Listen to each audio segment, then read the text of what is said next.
We'll get away to a place where we don't know. About to see the world in action, what we can be, life with no distractions. We'll get away, this is what we waited for. Take my hand, we'll make it somehow. We can't miss out. I'm done living life with the lights out, die with my own doubts. Be free with me. Let's be free with me.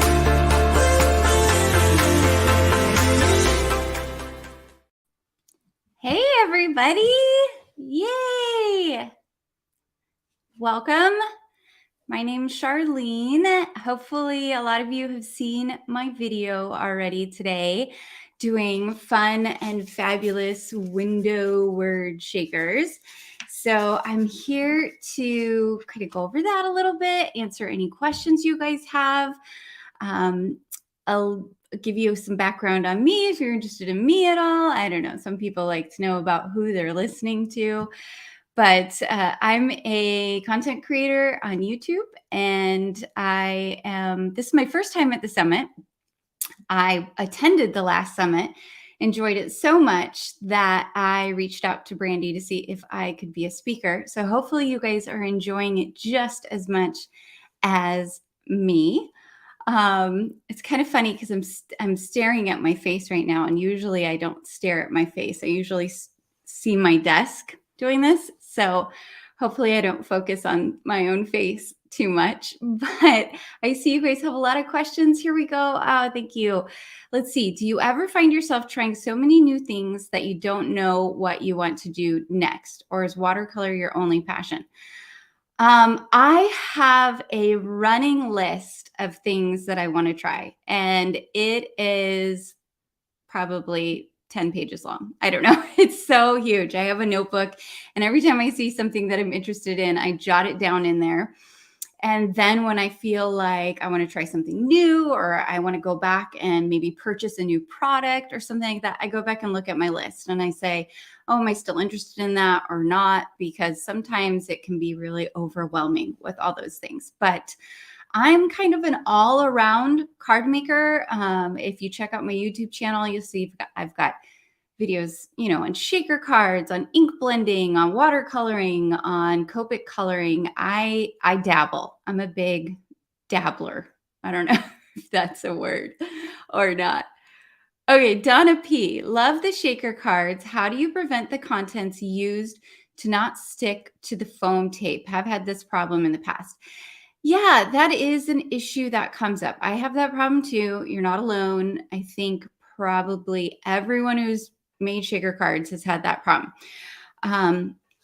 There are a couple of things you can try in order to reduce the amount of sticking. I'm going to tell you my absolute favorite foam strips to use are the Heffy Doodle foam strips. I use these for my shakers. They're not the only tape I use, but they're probably the ones I reach for first. And I don't know what it is about the tape. I think maybe the adhesive just doesn't squish out from the sides as much, because I don't have any problems really with sequins or shaker mix sticking when I use those. If you use a different brand, and I do use other brands all the time because sometimes I like to cut out of kind of like whole sheets, you can take some of your anti-static powder tool, the one that you use when you're embossing. So I have mine in a little thing here, and you can just dust it around the edges once the foam strips are down, and that helps cut down on that sticking as well. So that's a good way to try. Paper crafting with Rebecca. Hi, Rebecca. Rebecca is one of my buddies. Do you have a favorite acetate you like? Do you find a difference in acetates, such as some always need to have anti-static powder, others are less static inducing, etc.? I have several different types of acetate in my stash that I've just, when I'm running low on acetate. I might buy another pack, and then I have a few sheets left of whatever the other pack was. My favorite acetate is any kind of heat resistant acetate. So generally it'll say on the label if it is heat resistant or in the description. And that's kind of like a thicker acetate. And the reason I like that is because I also like to use my acetate to heat emboss on. And any kind of thin or cheaper style of acetate is not going to be heat embossable.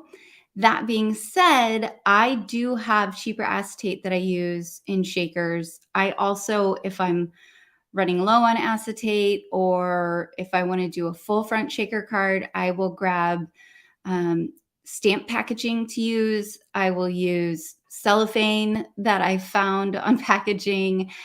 I don't have a specific preference other than that allowing me to heat emboss, because that's kind of a fun technique to do as well. I'll be grabbing water throughout this because I'm a fast talker. So hopefully you guys don't mind that I talk so fast. Okay, Anne Brown, what are good options for shaker pieces? Oh my gosh, Anne, you can use anything you want to in a shaker. That is my favorite thing about shakers.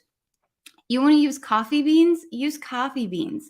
You want to use sprinkles from cupcakes out of your in your pantry? Use those. Totally. I mean, use sequins, use beads, use any kind of shiny little bit of anything you can throw in there. And if it's fun, like I said, coffee beans. If you're doing a themed card and you put coffee beans in there, and you've got coffee on the front, like that's kind of cool. So just look around if sequins are not your jam, because Lord knows I've gotten sequins all over my craft table and all over the floor, and it's a nightmare cleaning those up, right? I can't be the only one. But you can use anything, really. Anything that the only things I wouldn't recommend is like glitter, because it's so teeny tiny. But if you have a really big chunky glitter, like I have this Spectra glitter, which is kind of a thicker, chunkier glitter. I've used this in shakers even before because it looks like snow. So definitely try whatever you've got. You don't need anything special for sure. Barb P, shall I try a window shaker with a flower die? I don't have many word dies yet. Oh my gosh. Yes, absolutely. You can make a shaker with any dies. Look through your stash, see what you have. The specific kind of style of technique I was teaching in today's video deals with word shakers, but you can do shaped shakers. You can, if you don't have any dies that are other than like circles, hearts, squares, flowers, whatever, you can use those to create a shaker. And you can see, like on my first card, I just used those alphabet dies, right? So I didn't have any shadow die or anything like that to use. But on the second two cards, I used the word die, and it came with a shadow die.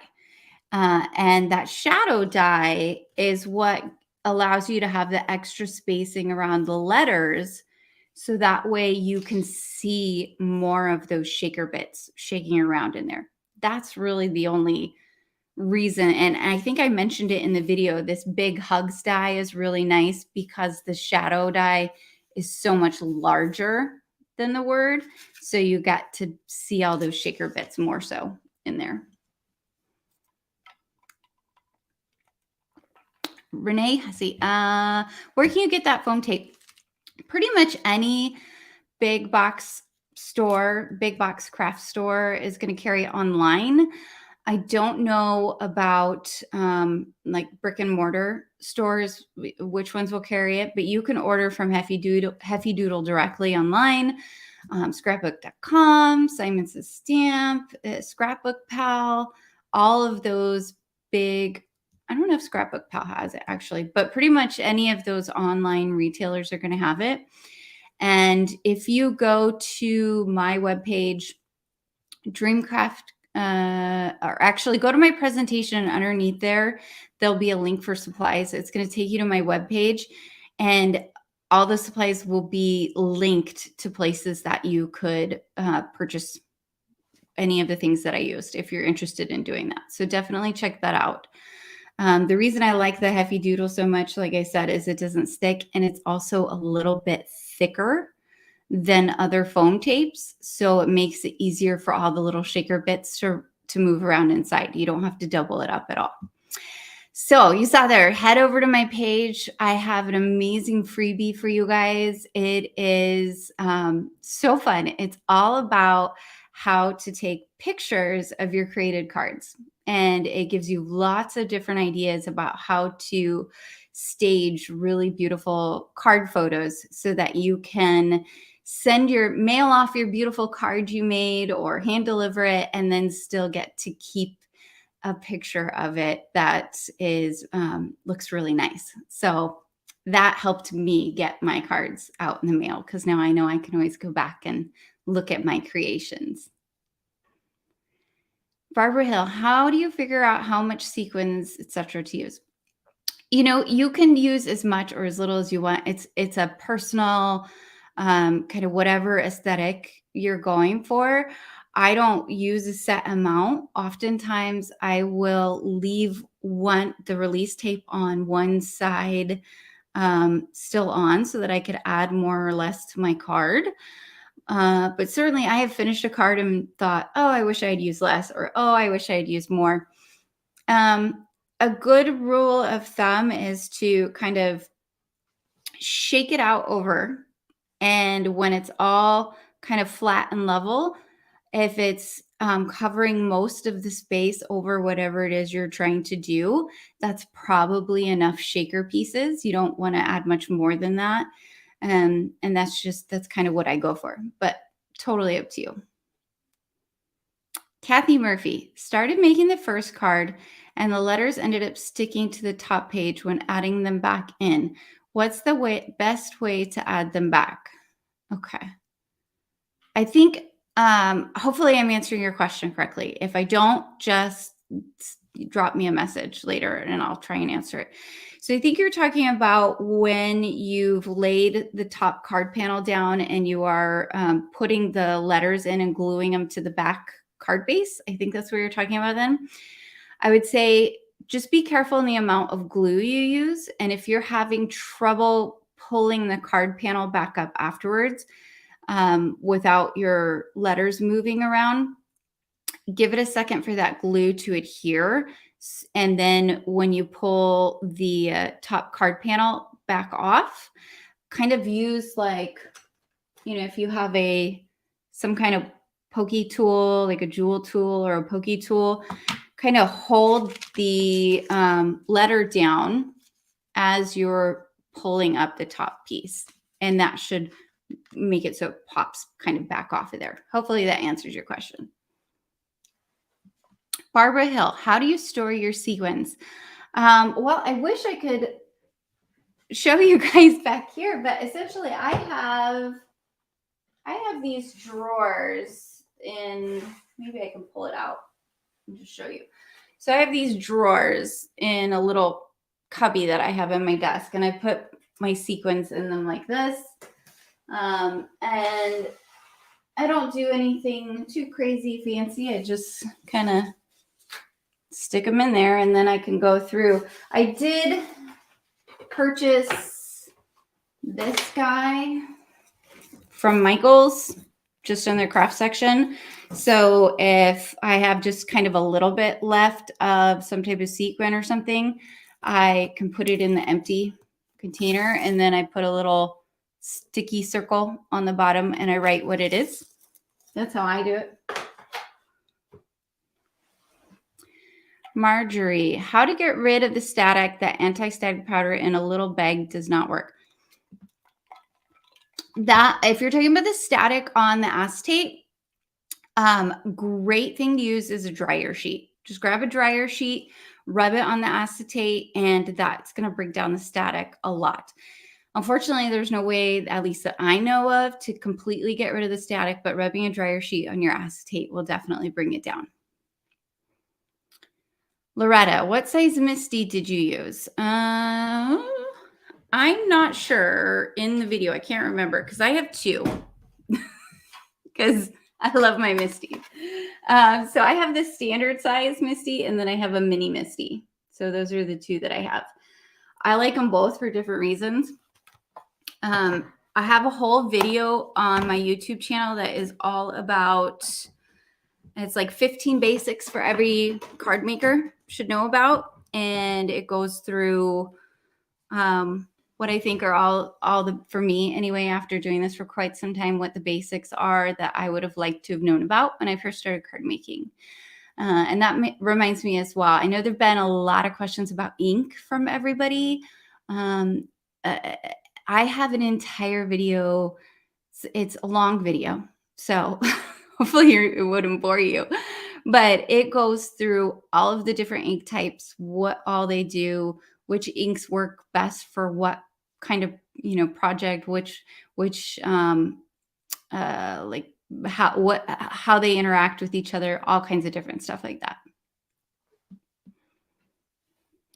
Renee, should you cut your acetate to the size of die cut?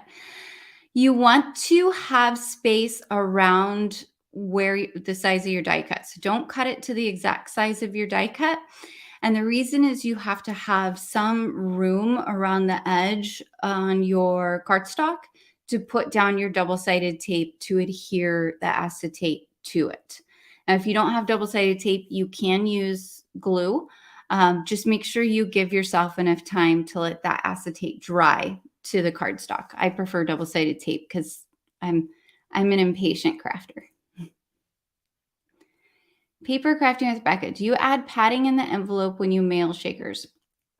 It depends on the size of the shaker.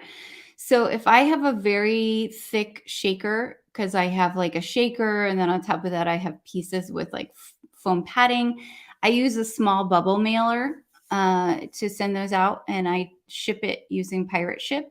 And it's usually like a couple dollars to send the card, and I'd rather my creation get there on one piece than and spend a little bit more on postage. That's just me personally. If it's a thin shaker, like I've done maybe just a really thin foam tape and just put a few flat pieces of confetti and stuff in there, I don't use any kind of special envelope. I just send it in a normal envelope.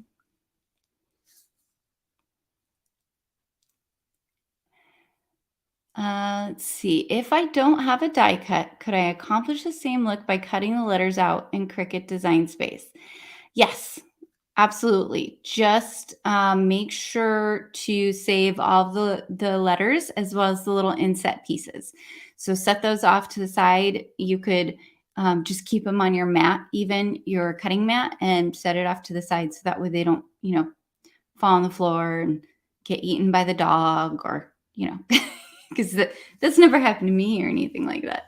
And if you use, you can use a word and then like if you use a scripty font and you can offset. And so that way you can do the shadow cutout as well. Let's see, Renee, the last acetate I used started getting bubbles and warping after placing it on my card. I didn't use any heat. What am I doing wrong? I honestly, I've never encountered that with the acetate that I use. I usually order from like Simon's Estate or scrapbook.com or something like that, their acetates, and I haven't had any problems. I'm thinking maybe oftentimes on inexpensive kind of acetate that's not here. Let me see if I can show you real quick. So here's some cheaper acetate that I have. It often has a top and bottom little piece of film on it.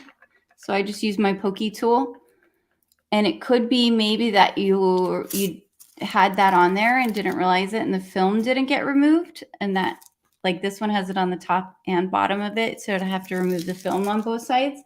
That keeps it from getting scratched up. but it could be why it bubbled. That would be my only guess. Mallory, can you get the jewel tool at any craft store? This one that I have, I purchased off Amazon. And I think I have it on my supply list. I'll double check. If I don't, I'll add it on there. But this, I've gone through a couple of different ones, and this is my absolute favorite. So it's got a little pokey tool on one side. It's got a blunt tip, which is good if you're the type that might randomly stab yourself by accident. So that's a good thing. And then this side is silicone.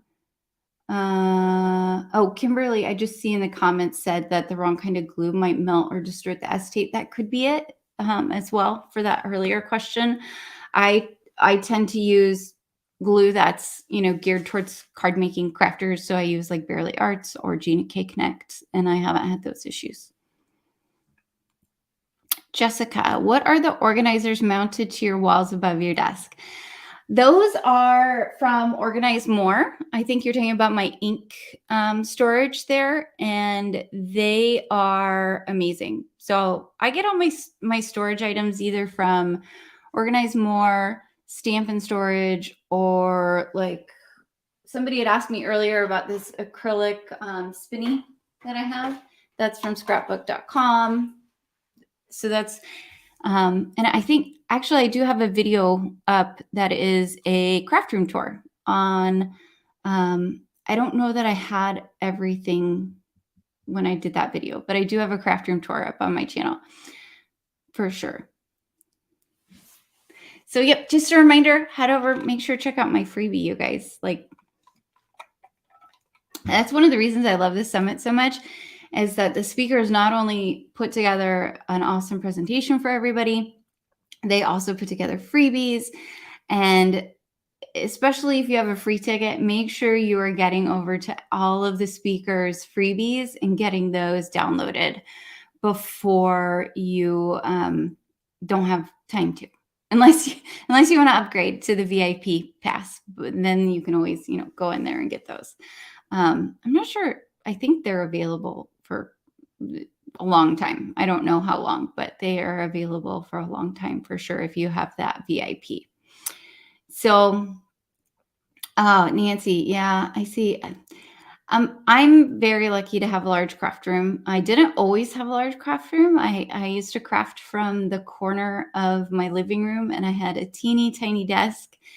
And really the key to having a small space was I just had to limit myself. I couldn't buy everything I wanted. I had to really think about kind of what I wanted to have. And now that I have more space, I probably buy more than I need, but that's part of the fun. I like having all this stuff. I know a lot of people will also find like a closet in their house, and they'll make it their crafty storage space. And then they'll craft like at their dining room table, things like that. Tiffany, do you use your anti-static tool for your shaker cards? Does it help? And so I touched on this a little bit before. I don't generally use mine because I use the foam strips that I use are from Heavy Doodle, and I don't have that same issue with things sticking to things when I use the Heavy Doodle strips. If I'm using a different type of adhesive foam, I will sometimes use that. I will tell you the cheaper, in my experience, the less expensive foam adhesive tends to have cheaper adhesive used, and it tends to be a lot more stickier kind of all over it on the sides when you put it down. So you definitely should try different foam, because I've had issues with some from like Dollar Tree and different things like that. I don't personally use that foam anymore for that reason, because it was just too sticky on the sides for me. Elizabeth, wouldn't foodstuffs spoil at some time?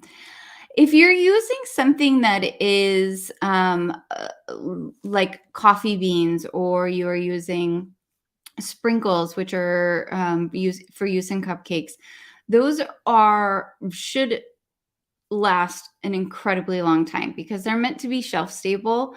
Now, I wouldn't eat them, after a year or two, but you shouldn't have any issues.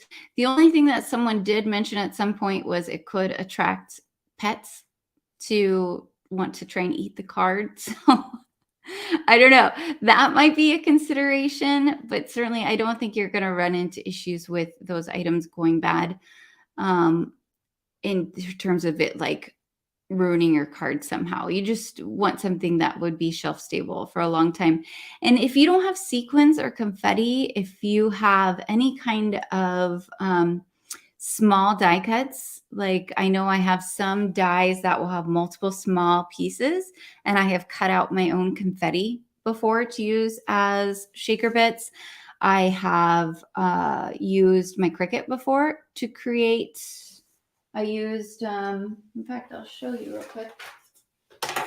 I used some foil paper and I cut out a bunch of these. I don't know if you can see, they're tiny little foil hearts that I used for a shaker card, and I did it with clear acetate and foil. So just look around and see what you have.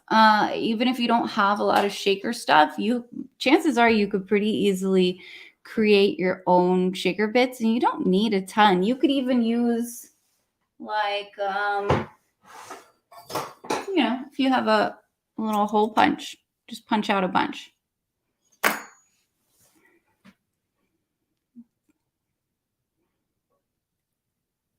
Oh, yeah.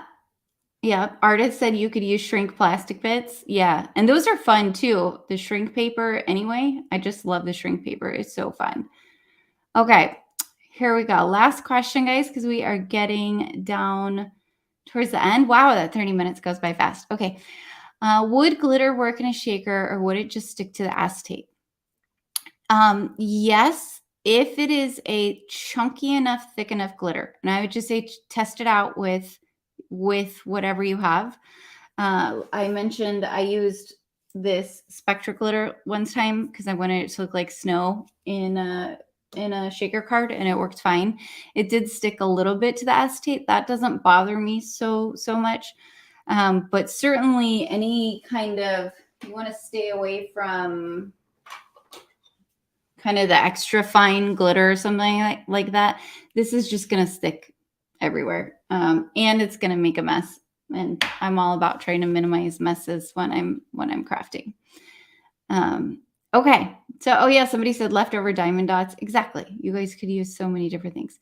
So if there are any questions that I missed, feel free to comment in the group. Again, my YouTube channel is Dreamcraft Create. My website is Dreamcraft Create.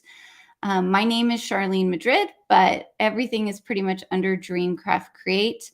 So the only place you're going to probably find me as Charlene Madrid is in the Facebook group. So you could at me at Charlene Madrid, but I'll also be looking at those comments there. And I hope you guys try this. It is so fun. I saw somebody tried it and posted one of the cards in the group already, and it looks amazing. So I'm going to sign off now, guys. Thank you so much. I really enjoyed this. This was amazing. Enjoy the rest of the summit. Enjoy the rest of the speakers. I love this. I'm off to go watch whatever's up next. So I'm sure I'll see you guys around in the chats as well. Okay. Bye, everybody.